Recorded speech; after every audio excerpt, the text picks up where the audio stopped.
En question principale, je reconnais le député de Jean Talon. La ministre de l'Énergie va avoir à se prononcer tout à l'heure sur une motion qu'on présente à propos des inquiétudes légitimes des Québécois sur le prix de l'essence. On est tous d'accord ici, il faut préserver le marché du carbone, mais il y a d'autres façons d'empêcher que les Québécois se fassent encore avoir par les pétrolières. Le prédécesseur de la ministre a déposé un volumineux rapport l'année passée sur le prix de l'essence. Il promettait de réduire le prix de l'essence. Il promettait un régime de transparence. Je pense qu'il n'y a aucun Québécois aujourd'hui qui va dire qu'il y a plus de transparence puis qu'il y a une réduction des prix. On voit au contraire qu'il y a une grande différence entre les prix payés ailleurs et ici.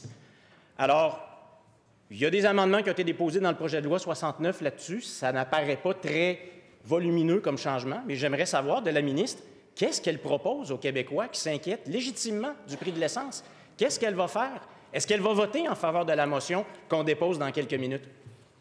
La réponse de la ministre de l'Économie, de l'Innovation et de l'Énergie. Oui, merci, Madame la Présidente.